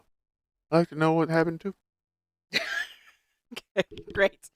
Because I don't know the story behind it. Because you didn't watch the season like you were supposed to? They didn't hang together on the season. Something happened during their season for them to not like each other. That's probably happened. Okay. Could have been on another tell-all. Okay, sure. Anyway, so. Could have been something online. It quickly becomes the 90 Day Fiance cast versus Ed. Like, it quickly becomes that. Rob tries to get in there and be like, well, let's try to be Rob of all people. It's like, let's try to hear both of them out. But he gets shut down very quickly. So I didn't. Michael. Save it, Rob. Apparently said something, and Angela told him, shut up, and then no one heard from Rob Michael also again. talks to Ed about the Liz thing. Yeah. Michael tried to say something to Ed, and Angela told him, shut up. And no, I mean, like, Rob directly said something to Ed. It wasn't just his reaction to Michael. Yeah. So why are you talking about Michael? Michael said something too. Angela told him to shut up. And he went back to being quiet, Michael. What's that got to deal with Rob and Ed? Everybody tried to say something to Ed. Okay. That's what I'm saying. Okay. My point is, Rob got yelled at by Ed. That was my point. Okay. Okay. He should have yelled back. I don't understand it. I just felt it was very random for you to be like, yeah, and Michael. You made it sound like Rob had some kind of interaction with Michael, and he didn't. No. Hilarious. Anywho, sure. Then we find out Liz has a new boyfriend after they had their breakup about 6 months ago or whatever. Liz has now moved into another serious relationship. I'm like, yo, great. She's back in San Diego, and now she's dating this guy. And this guy is not having anything from Ed. He comes in hot. He's there for Liz. He's like, I'm here to support you. Ed, shut your face. I don't care. Can you even look at me? Can you even turn your head? So, also, Liz's mom does not like Ed. She's like, I don't want people to think I hate you. No, you do. You do. You told him to go to hell several times. Also, the boyfriend holds both Liz's mom's hand and Liz. It's very interesting. Very strange. Threesome. But they very much painted that Liz has attempted to move on. She's with what she feels to be a sweetheart of a guy. She's up there in tears talking about how, like, this guy who she thought was going to give her grief for wanting to go to the tell-all was basically like, get the closure you need. I'm here to support you. And she's just like, who does that? And it's Jasmine being like, somebody who loves you the right way. Regular people. First of all, when they first get in the house together, let's go back. Okay. When Ed first arrives to the house, everybody's doing shots and getting drunk. So Ed comes in. They go to the bar. The pregnant girl and the black girl. Emily and Ashley. Go to the bar with Liz. And they're there with him and Liz. And then they two just go off. No, Ed shows up. It's just the girls. Yeah. And they're talking shit about it. Yeah. And then Ed shows up. Yeah, he sits down at the bar and then Ashley's like, do you want me to make you a drink? He's like, I'll take a shot. They do shots. And then the other two just leave. And then he looks at Liz like... Emily does not do shots. She's pregnant. She doesn't do any shots. She does 3. No. Yes, she does. Anyway. But Ed is like, can I talk to you, Liz? We haven't talked to each other. Bless you. I miss you. I miss you. Oh, I thought you sneezed. I miss you so much. He does. He tears up immediately. She's tearing up. Like, I don't have the time. She always do this. I don't have the time. She mistakenly calls him babe accidentally. Hilarious. The other couples, though, Jasmine and Gino aren't talking to each other. We find out. Jasmine, for the upteenth time, is upset that Gino won't have sex with her. This has been an ongoing story for them for some time now about how he will not have sex with her. Gino makes it sound like it is a consequence of her yelling at him. She just yells at me all the time. She doesn't get to have sex if she's going to be mean to She doesn't get to have sex with me if she gets to be mean with me. I don't know what to say. And she's like, what in the world? Can you have sex with somebody you do that all the time? Does that turn you on? It's an interesting thing to hold over her head. It's very interesting. So they're not even sleeping in the same room, kind of a deal. Like, they feel like their marriage is in shambles. And it's Ed trying to get, like, the guys on his side, but it's the guys being like, why don't you just have sex with her? Like, what is it? Just sleep with her. It's a real easy problem to solve. You could just sleep with her. And he's like, you guys don't get it. And it's like, okay. That has solved 90% of his problems. He doesn't want to, though, for some reason. So I don't know what. That. Angry sex is amazing. He doesn't. If they bring that up, you could have that. And he's like, no, absolutely not. I don't like angry anything. I think she scared him. I think so, too. She scared him. I think so, too. I think she took his manhood. I also think her being there in person is not something he ever thought was going to happen. He wanted it to happen. He thought he wanted it to happen. But now that it's happening, he's like, I can't. When it becomes actually real, then all of a sudden it's like brand new. But I think she made him make a sound that he thought he'd never make as a man. I think he makes it sound like she's too aggressive for him, but she has not changed her demeanor. Jasmine has been this person this entire time. It's not like she started out like this quiet mouse and then now is this. She's been this way the entire time. I think on camera, she makes him try to feel like he's the dominant one, but behind closed doors, she's dominating the hell out of him. I don't think on camera she's making him feel dominant at all. I think that's also one of his complaints. Scene they showed where he had the feathers or thing he was spanking her. She bought that stuff though, is my thing. Yeah, so what? I think that bothers him as well, that she takes such a mantle and leadership in all of this. I think that bothers him too. Especially now it's for all of the world to see. So, they're not really talking. I don't care what type of ownership you take. As long as I'm having sex, I can care less. Oh, I didn't say Rob and Sophie are also in this house. There's so many couples in this house. Rob and Sophie also make it eventually. Alexia and Lauren are the only couple we don't really hear a lot from. I think because they're the most solid couple. So there's that. Them and Kobe, and so far. We hear from them, though, because Emily has a complaint that Kobe is not treating her as an equal partner because she's pregnant. And I'm like, girl, you pregnant. You can't even get off the couch by yourself. What do you mean? What you talking about? He didn't want me to travel. We find out later, you're due in a month. Yeah, he didn't want you to travel. I'm sure your doctor didn't want you to travel. That's insane. Anyway, but she says that's their current fight, is like him trying to like be overly masculine in their relationship and not treat her like an equal partner. And I'm like, he's Nigerian. He's not Nigerian. He's from Cameroon. He's Nigerian. No, it's not. Different. He's not Nigerian? No, he's from Cameroon. Thought he's from Nigeria. No. It don't even matter at this point. That's how they are. They're overly masculine. I just think it's rich coming from somebody who absolutely controlled him when we first met them as a couple. Yeah. He wasn't allowed to do anything without her. Exactly. So anyway, I just found that very interesting of her. Who else? He got lambasted for that when he went back to Africa. Yes, he did. So then we also had what's his face in Patrick and Tice. We don't really hear a whole lot about Patrick and Tice. No. Yet. Yeah, but the pretty much episode 1 of the tell-all just focused mainly on Liz and... It will introduce all the couples who are going to be for the tell-all. Yeah, and then, really focus on Liz. With a lot of Angela and Michael on the back. And Gino and... a little Gino and Jasmine conflict. Yeah. Mixed with a lot of Michael and Angela on the back burner. So... we don't see Michael and Angela till they get to the studio for the tell-all. Also a little Rob and Sophie. Rob and Sophie show up. Technically, they're not together. After their season of Happily Ever After, Rob broke up with Sophie, apparently. So they have been separated. But when they come back to the house, it's Sophie saying that they're talking again. It may not be them super together just yet, but they are talking. And I'm like, why are you wasting your breath, girl? He's insane. So anyway, then we get to the studio for the tell-all, and they get to meet Michael live and in person for the first time. And everybody's like, oh my gosh. Hi, everybody. How you doing? He is very polite, and he greets everybody with his are you doing? Trademark smile. And they're like, so nice to see you. And they're like, so how's it going with Angela now that you're back? And he very politely says, it's a private matter. It's a private matter. We will discuss later. Then Angela comes in. All that goes out the window because she's mad immediately. She's upset. Immediately. She's like, I didn't even want to come here. I hate tell-alls. No, you don't. Why are you here telling everybody our business? I didn't say anything. She is like, I can't even stand his face. He's such a liar. He's made everybody hate me. He paints me out to be such a villain. Like I'm the bad guy. I'm not the bad guy. And it's like, girl, what's happening? You're the one that came here yelling at everybody. Immediately. You immediately came. Don't even sit next to me. Sit somewhere else. I don't want to see your face. Where's he going to go? Where's he going to go? And it's Michael just shutting down. Michael does this thing where he just looks to the floor and shuts down. Doesn't react.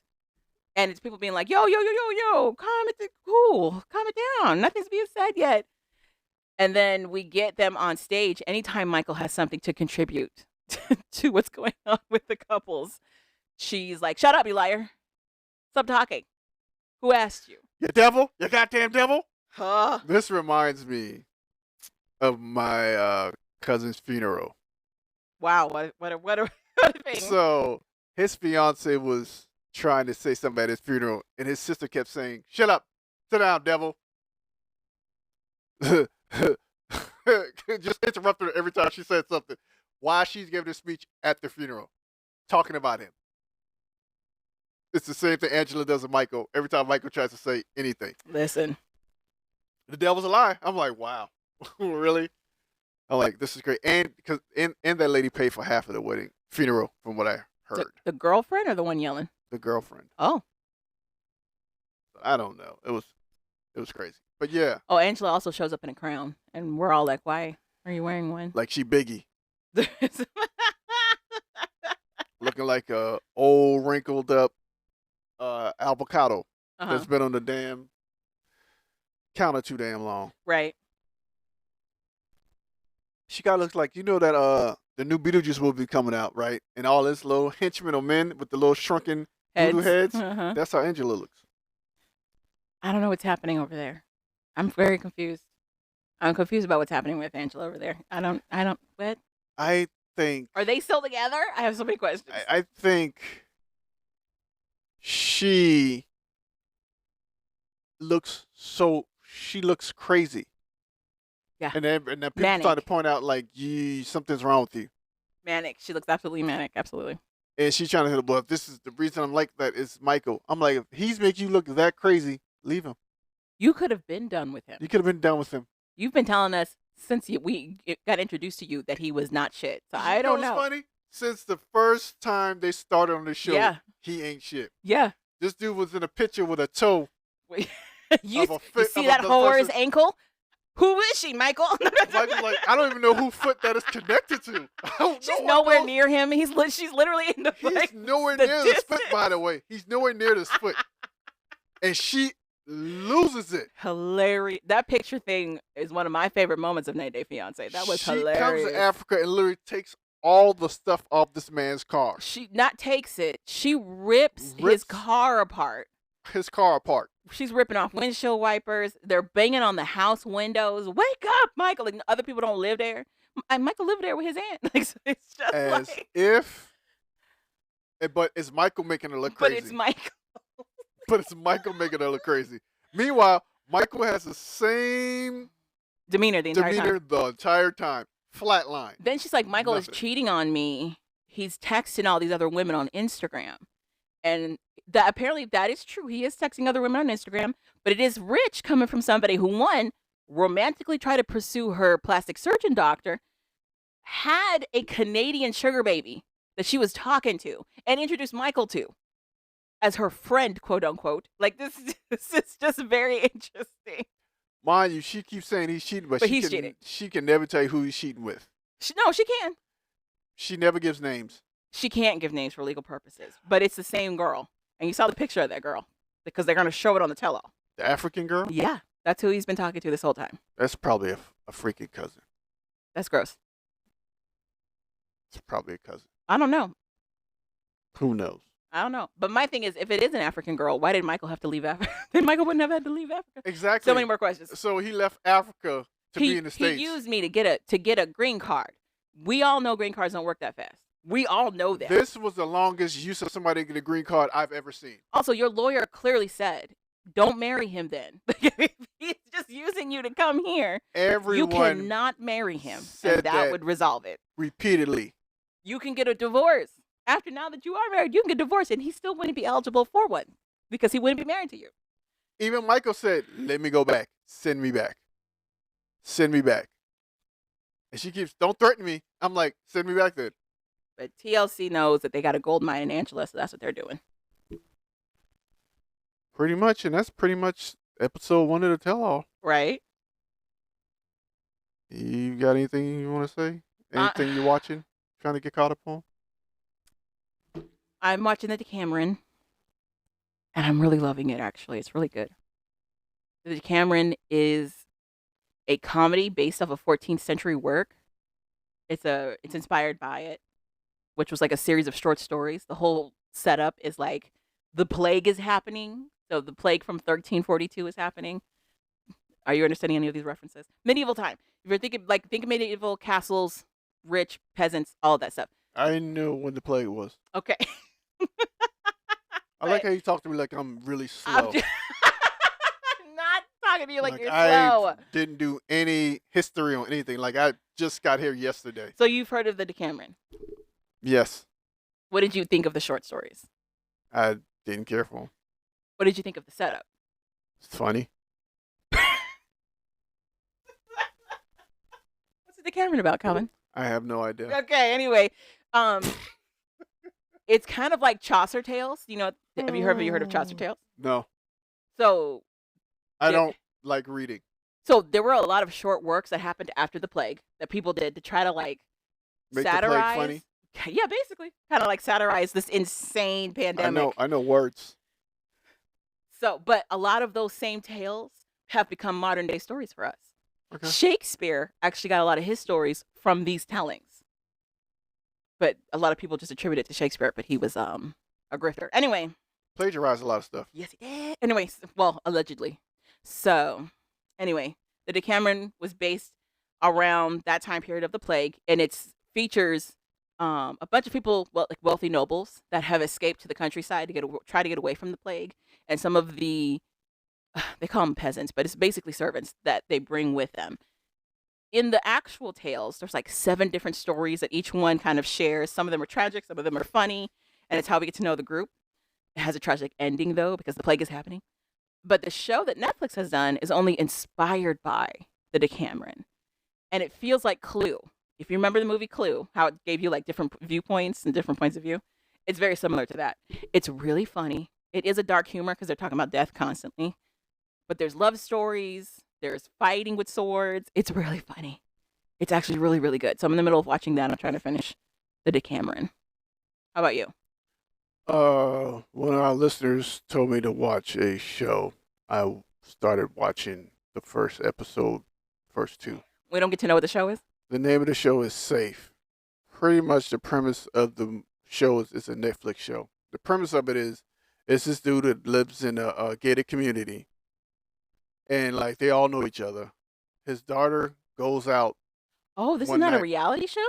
No, it's like a thriller suspense, I guess. And you watched it? I'm impressed already. Okay, go ahead. And their daughter went out one night with a friend, and she never came back.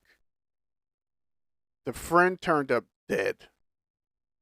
How did the friend turn up dead? Like she showed up in the community? She like in the water or something. And then they can't find her.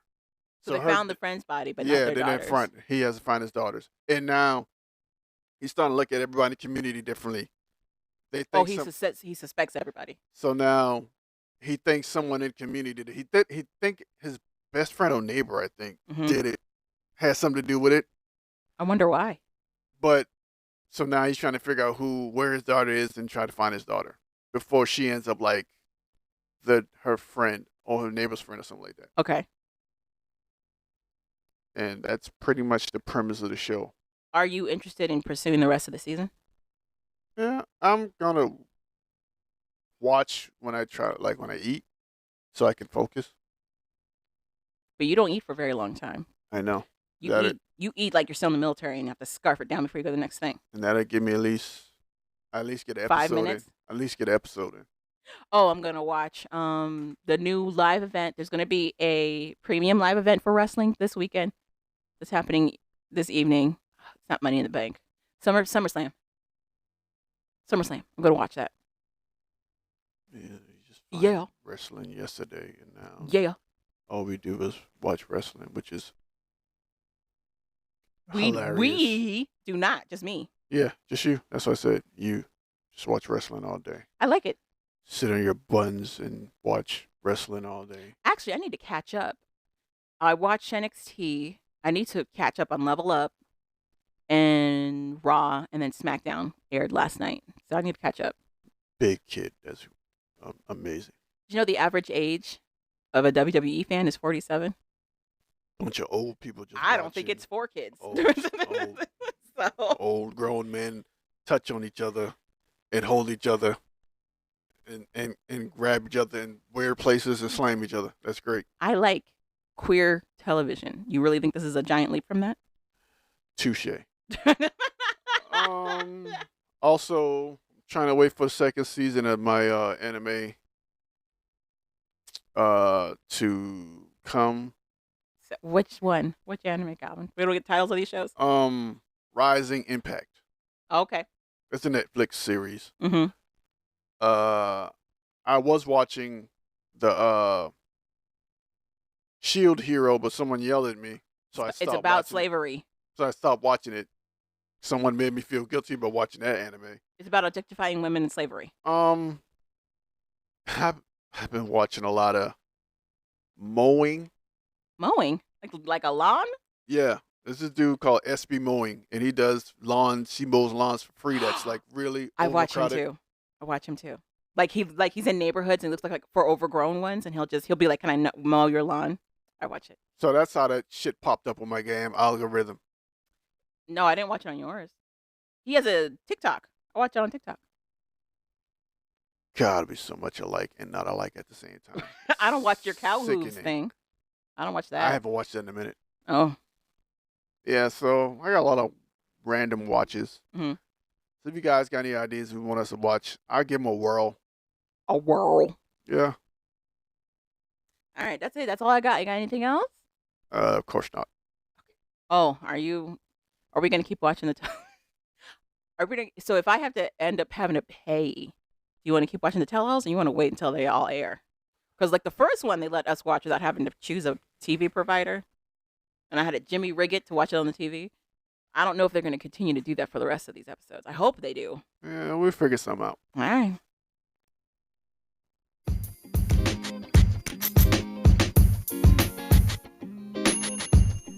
Thank you for listening to We Like That podcast.